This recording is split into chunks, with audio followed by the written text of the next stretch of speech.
Salut tout le monde, aujourd'hui on se trouve pour la revue du chapitre 916, donc un chapitre très bien, très très bon, un chapitre très bon, donc c'est parti. On va tout de suite commencer avec le point le plus négatif de ce chapitre, il y a une pause. Voilà, il n'y aura pas de chapitre la semaine prochaine, il y aura un chapitre dans 2 semaines, donc ça va être long, ça va être très long, voilà, donc heureusement il y a l'animé, en plus ce chapitre nous laisse sur un cliffhanger, donc voilà quoi, je suis un peu dégoûtée. Et bon, en même temps, ça fait 4 chapitres, je crois qu'il enchaîne, Oda, donc c'est un peu normal qu'il se repose. La page de couverture, c'est une page en couleur, donc une image avec tous les Mugiwara. Donc il n'y a toujours pas Jinbei, mais Oda a dit que c'était pour pas nous montrer un truc, un changement physique sur Jinbei. Donc ça va pas tarder d'arriver quand on verra Jinbei à Wano Kuni. Là, Jinbei sera avec les Mugiwara. Mais là, on a de Luffy à Brook. Rien d'alarmant sur cette page de couverture. J'ai pas remarqué quelque chose qui pourrait être un élément pour une théorie. Donc on va tout de suite passer au chapitre. Le chapitre commence là où il avait terminé, c'est-à-dire que Okiku vient de couper le chignon de Urashima, je crois, le grand sumo, le sumo imbattable. Donc, en fait, Urashima s'apprête à attaquer Okiku et Luffy vient la défendre en contrant son attaque. Et donc c'est là que va commencer un combat de sumo entre Luffy et Urashima. Et là c'est un truc assez marrant, on voit le palmarès de Luffy en tant qu'un sumo et 100% de victoire sur un sumo nommé Usopp. Donc c'est assez marrant, je savais pas que Luffy et Usopp faisaient des combats de sumo. Mais bon, Luffy a un ratio de victoire de 100%, donc c'est quand même pas mal. Et donc, ben voilà, c'est un combat sumo. Donc, Luffy, ben, on sait tous qui va gagner Urashima. Et donc, Urashima commence à attaquer Luffy. Et là, Luffy nous montre son acquis de l'observation éveillé, c'est-à-dire qu'il évite tous les coups, mais vraiment tous les coups de Urashima. Et donc, ça fait plaisir de voir un Luffy aussi fort qu'il a appris de Katakuri. Voilà. Et donc, Luffy ben, commence pour avoir. Pas pour tuer, mais pour battre Urashima il tire son point pendant toute la ville. Et là, on va avoir une petite transition en fait avec les gifters, donc avec Oldem et tout, qui essayent d'arracher des morceaux de joue à Tama pour avoir ses pouvoirs de fruit du démon. Et donc, ensuite, on revient sur Luffy.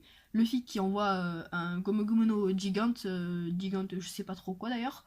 Une nouvelle attaque, une attaque qui fait référence à l'attaque du sumo en fait.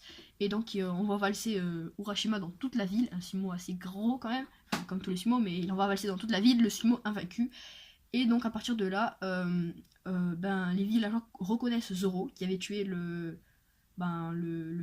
quelqu'un dans le temple, vous voyez, quand il allait se faire exécuter.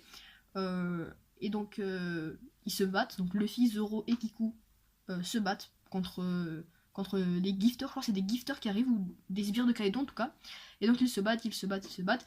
Et tout à coup, Luffy demande à quelqu'un, à un sbire, où est son chef, comment il s'appelle. Et il lui dit All Bobek, je crois, All Bobel, parce qu'en fait il était à moitié dans les vapes. Et du coup, Luffy, qu'est-ce qu'il fait? Il fait où es-tu, All Bobek? Il crie ça dans toute la ville. Donc c'est assez marrant parce que c'est complètement débile quoi.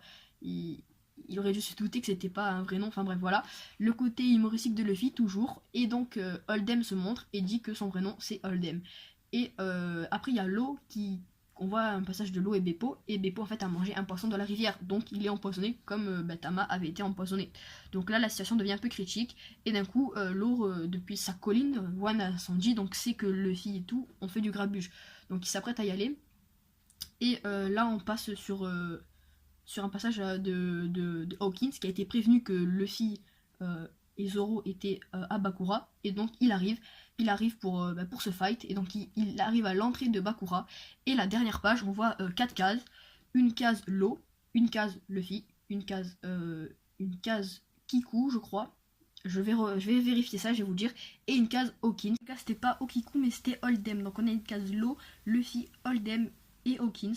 Donc comme je l'ai dit, je pense que dans le prochain chapitre, il va y avoir un fight Luffy contre Oldem pour récupérer Tama. Il va y avoir un fight Zoro contre Hawkins, Kiku contre les sbires, en fait, les faire valoir, voilà. Et Law qui va arriver vers la fin du chapitre, et ça va couper là, je pense, et que dans le chapitre encore d'après, il va faire une room, prendre tout le monde, et ils vont aller enfin, il va aller sur la colline, il y a Beppo, je pense, et ils vont faire un plan stratégique. Et il est possible que Hawkins les poursuive, parce que ils viennent se dire, enfin voilà, dans la tête d'Hawkins ça va passer comme ça. Il va voir Luffy, Zoro, Law, 3 supernovas, il va se dire c'est le moment de mettre mon plan à exécution pour faire tomber Kaido. il va sûrement se dire je vais aller chercher Drake, on va les rejoindre et on va former une alliance. Et du coup, ben, ma théorie, l'alliance suprême des supernovas, commence à prendre forme, c'est-à-dire que on a déjà une alliance de 3 supernovas, Luffy, Zoro et Law.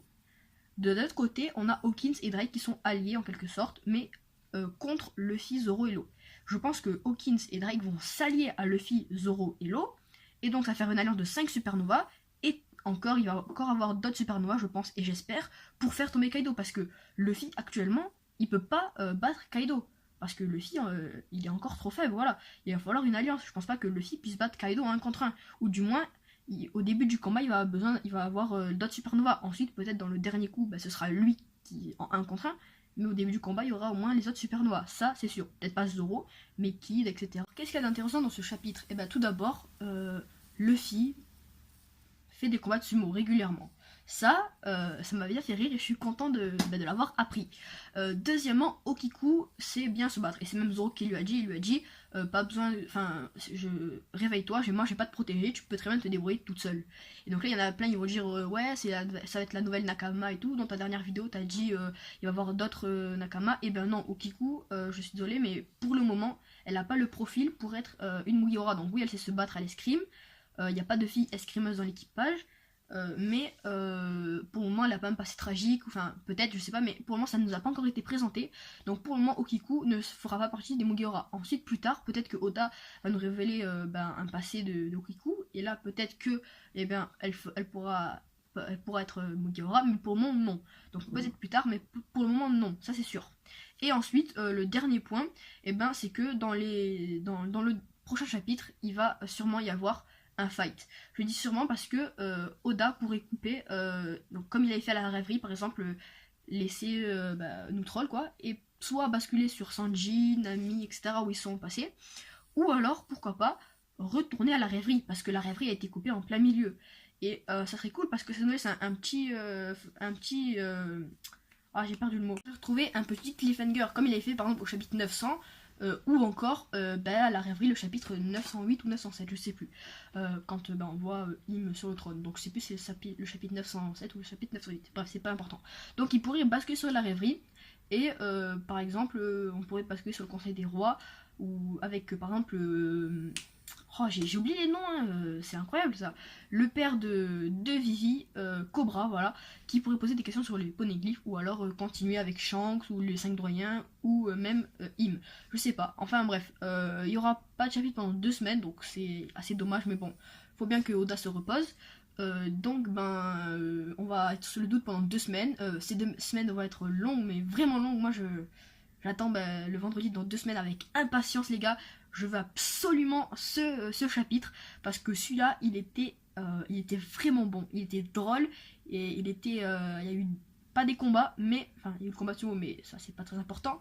Mais surtout ce qui est très important, c'est que dans le prochain combat il y aura sûrement un combat. Donc moi j'attends vraiment ça avec impatience, parce que voir Zoro dans un combat contre quelqu'un qui le vaut, Luffy contre Hold'em, donc bien sûr Luffy est beaucoup plus puissant que Hold'em.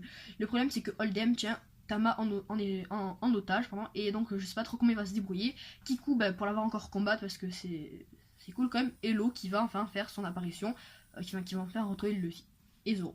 Et voilà les amis pour la revue du chapitre 916, donc je pense avoir fait le tour du chapitre, il n'y a plus rien à dire maintenant, donc je vais vous laisser sur ça, et moi je vous dis à très vite, ciao.